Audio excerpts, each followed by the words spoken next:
Hello? Okay na? Sir, pakihanap nga yung inutusan ni Marcos na patayin yung aking...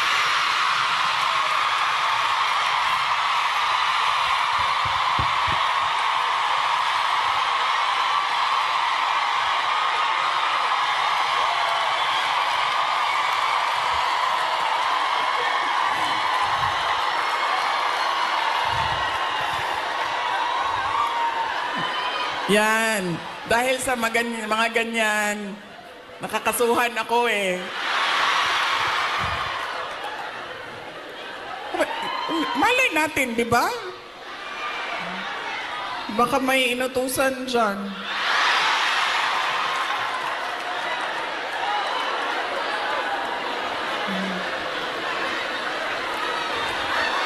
Okay. Isa lang. Paulit-ulit yan pag napapaisip ako sa tatay ko. Binigyan halaga niya at inulit-ulit niya sa akin ang kahalagahan ng edukasyon. Hindi niya ako tinigilan. Alam niyo, si PRD, yun pong mga nasa harap, kailangan niyo po umupo kasi hindi makakita yung nasa likod.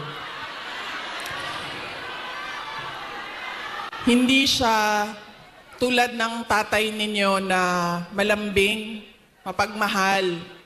Hindi ganyan ang tatay ko. Ang tatay ko galing siya sa generation na laging galit. 'Di ba? Sino yung may mga magulang na yung generation na laging galit?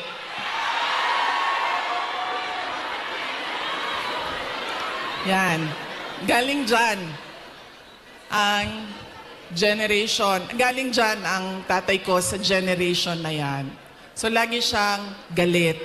So, sa akin, maalala ko, sinabi niya talaga sa akin, paulit-ulit habang ako ay lumalaki. Ikaw, sabi niya, hindi ka tao sa paningin ko. Napaisip ako noon, diba? Sabi ko, pusa o aso? Sabi niya, hindi ka tao sa paningin ko kung hindi ka abogado o doktor. Totoo yan. Sa sarap, kailangan ng suka. Alam niyo, wala sa listahan ko yung speech na suka na yan. Actually, wala akong listahan ng speech ko dahil matagal ako kagabi nag-decide kung pupunta ako dito sa Thanksgiving.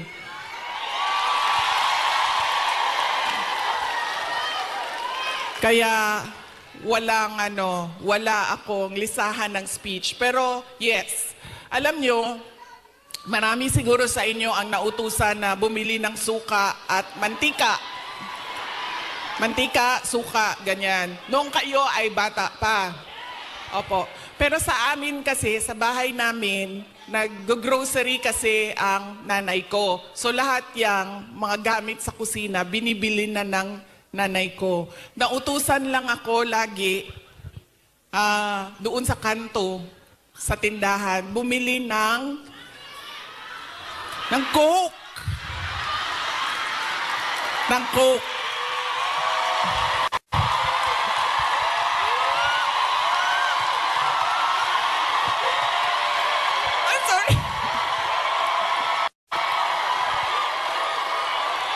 Totoo yan.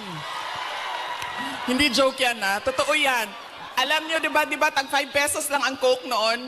1980s? Or less pa nga ata siguro. 5 pesos. O, mga 4 pesos ang Coke noon. Tapos ang pera natin, yung papel na green na 5 pesos. Oo. Yan yon. Pero totoo yan ha. Hindi, Coca-Cola ha. Kasi kayo naman, pag sinabing Coke, tapos wala pang noon, wala pang 1.5, 2 liters. Litro lang yan. Litro lang yan nung kapanahunan natin. So So, saan na tayo? Sa pagpapasalamat. Papasalamat tayo sa PDP. Ating mga kandidato sa PDP. Aabot tayo dyan mamaya. And syempre, kailangan natin magpasalamat kay Pastor Apollo Kibuloy for his generosity. Alam nyo, bumisita ako sa kanya nung siya ay nasa hospital, sa Pasig Hospital. Sabi niya sa akin, kung hindi ako nakulong, kung hindi ako inoppress, pinahirapan, hindi ko maisip na tumakbo para tumulong sa mga nakakulong, sa mga pinapahirapan at sa na-oppress. Sabi niya, tama lang na ganito ang nangyari dahil naliwanagan ako at napaabot sa akin ang mensahe na kailangan kong tumakbo bilang senador para tumulong sa mga nahihirapan at pinapahirapan.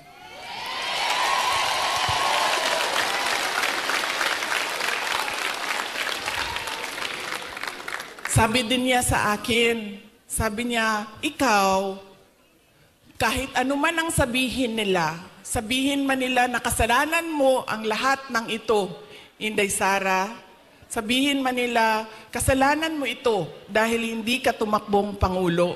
Pero sabi niya, ayaw na.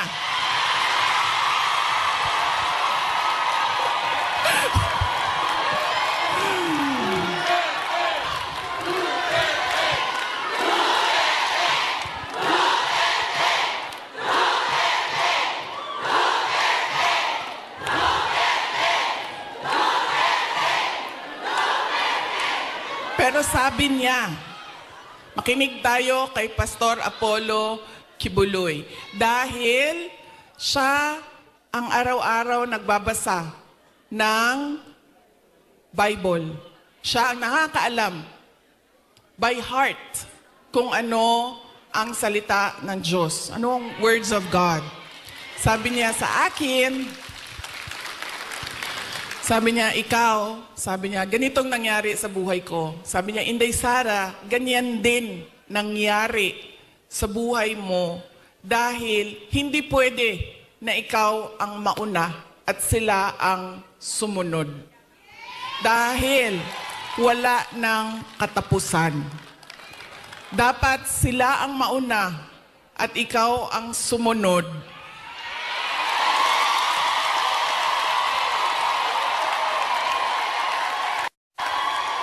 Para matigil na at hindi na paulit-ulit ang kahirapan sa ating bayan.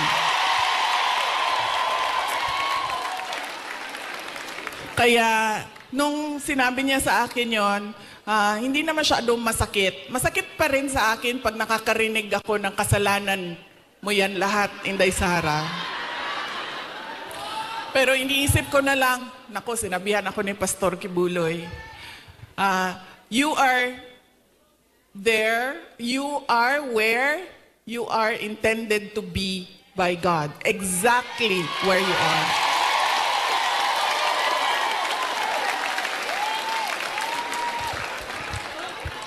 So yaan po, hindi pa ako nangalahati sa pagpapasalamat ko kaya bilis-bilisan natin. Hanggang anong oras ba ako pwede, sir? Go lang daw. Go. Ay, hindi kami pwede mag-abot ni PRD kay kasabon na pud ko oton.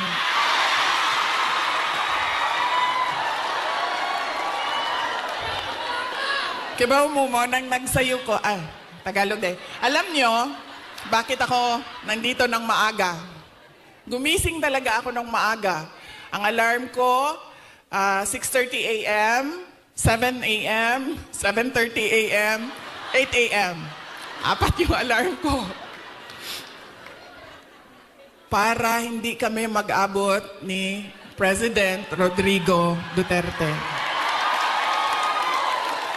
Kasi paggagalitan na naman niya ako, sa mga pangyayari. No, hindi naman siya nagagalit. Actually, mabait. Kumalma na si PRD nung medyo nagka-edad na siya. Mahal ko kayo.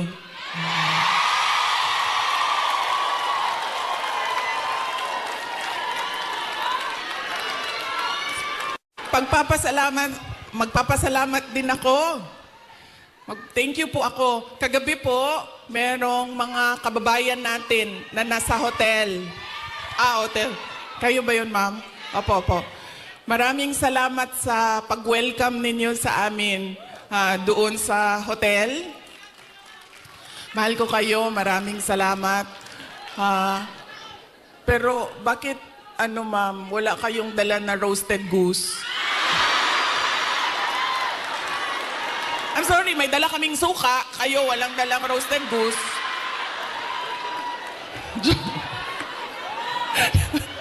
Joke lang.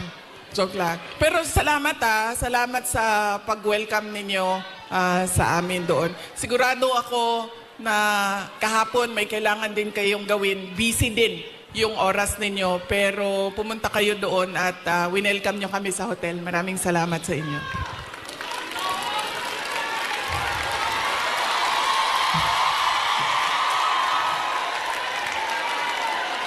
Ang sunod ko po na pagpapasalamat ay personal po sa akin. Para sa inyong lahat, mga kababayan namin dito sa China, sa Hong Kong, sa Macau, dahil noong 2016 ay nagkita-kita din tayo dito para sa pagpapasalamat, tapang at malasakit at suporta sa administrasyon ni Pangulong Duterte. Kaya, papasalamat po ako dahil from 2016 hanggang 2025 ay nandyan pa rin kayo at nandito pa rin kayo para sa bayan. Maraming salamat. Sunod po ay personal pa rin ang pagpapasalamat ko sa inyong lahat, sa tulong ninyo, sa kampanya ninyo, sa suporta ninyo para sa akin at sa boto ninyo noong nakaraang halalan noong 2020.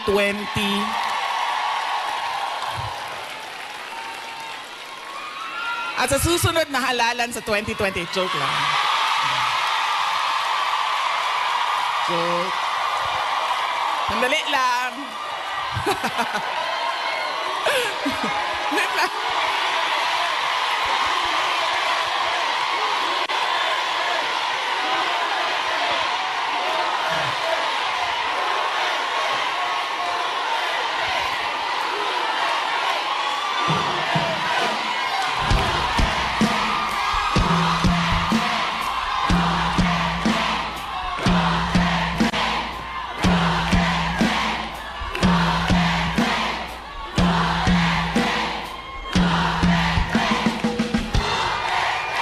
Okay.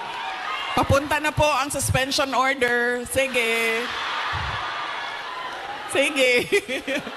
Maraming salamat sa suporta ninyo noong 2022. Thank you very much sa inyong lahat, mga kababayan. Alam nyo, una ko pong naramdaman na mukhang mananalo ako sa eleksyon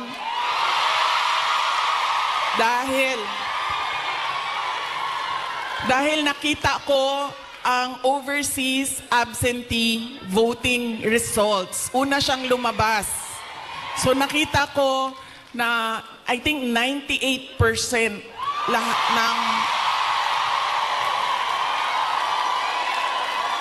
ng OFW votes ay para sa akin. Kaya doon ko naramdaman na parang baka siguro manalo ako. Kaya maraming salamat sa inyo.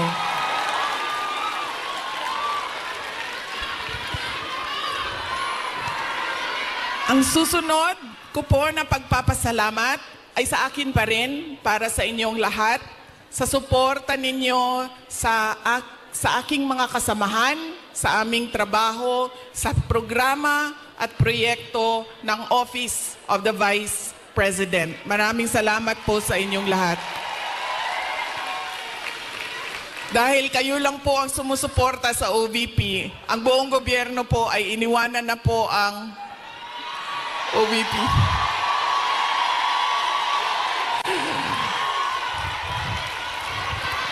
Maraming salamat. Yung satellite offices po namin sa iba't ibang lugar ay naningkamot. Ano sabihin naningkamot? Nagsisikap.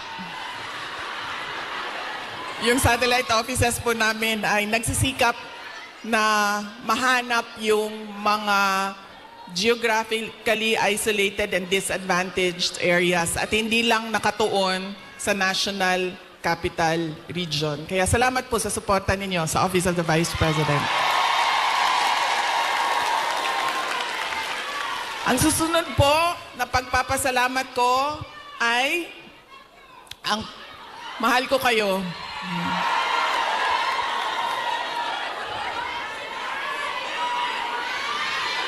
Kaya po hindi ako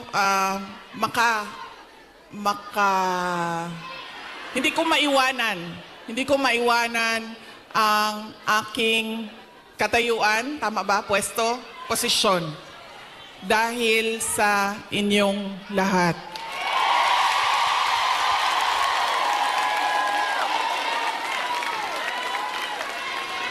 Ang sunod na pagpapasalamat ay mula po sa aming pamilya, ang pamilya Duterte. Napakalaki po ng utang na loob namin sa inyong lahat.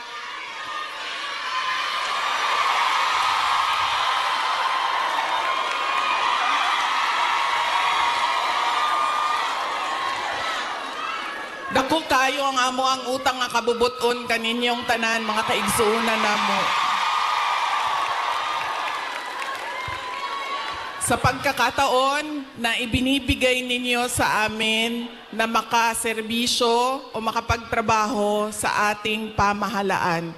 Sa oportunidad na ginahatag ninyong kanamo nga makasilbi sa ato ang nasud. Maraming salamat po sa inyong lahat.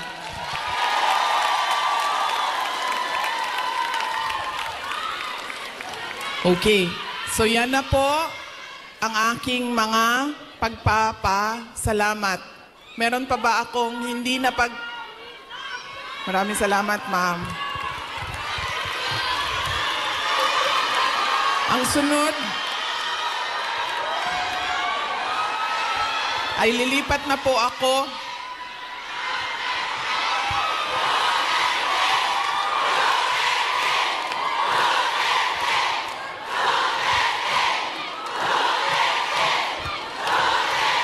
paminaw sa mo ba?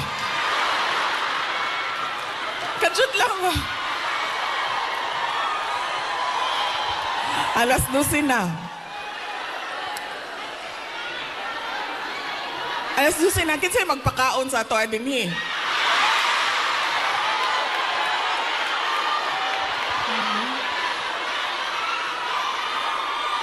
May pagkaon? May Jollibee. May Jollibee daw, sabi ni ma'am.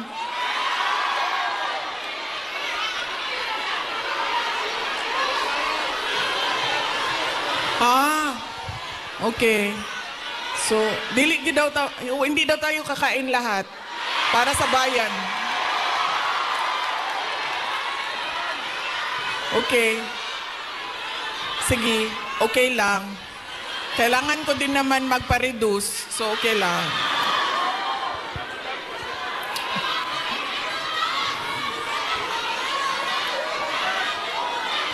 Ma'am, darating tayo dyan sa ayuda na yan, ha? Wait lang. Kasi, tuloy-tuloy ko na, ha? Ang susunod ko po ay ang dahil pagpapasalamat po ito kay PRRD, former President Rodrigo Duterte, ay mag-share ako sa inyo ng aking pagpapasalamat sa kanya. Medyo mahaba itong kwento na ito, so mamaya nyo na singilin yung mga suspension order ninyo. Alam nyo, isa lang, sa lahat-lahat siguro ng pagmamahal or generosity ni former President Rodrigo Duterte, isa lang ang stand out. Nag-iisa lang ang lagi kong pinagpapasalamat sa Diyos na ginawa ni Tatay Digong, ni former President Duterte sa akin.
Hello? Okay na? Sir, pakihanap nga yung inutusan ni Marcos na patayin yung aking...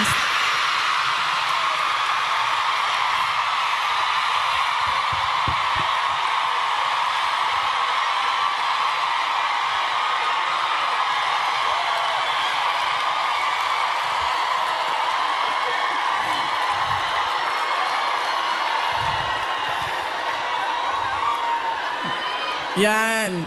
Dahil sa mga ganyan, nakakasuhan ako eh. Malay natin, di ba? Baka may inutusan dyan.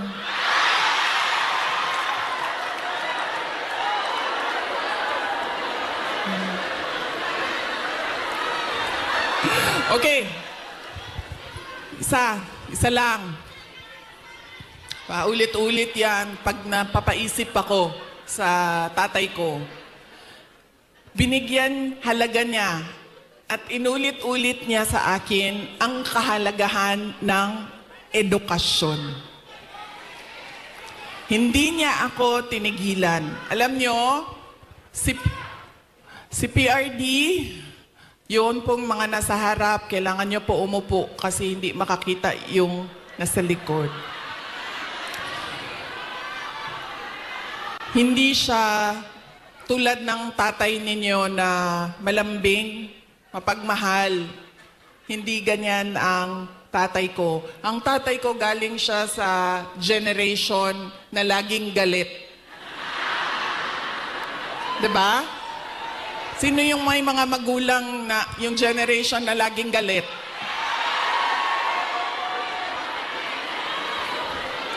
Yan. Galing dyan ang generation. Galing dyan ang tatay ko sa generation na yan. So, lagi siyang galit. So, sa akin, maalala ko, sinabi niya talaga sa akin, paulit-ulit habang ako ay lumalaki. Ikaw, sabi niya, hindi ka tao sa paningin ko. Napaisip ako noon, diba? Sabi ko, pusa o aso? Sabi niya, hindi ka tao sa paningin ko kung hindi ka abogado o doktor. Totoo yan.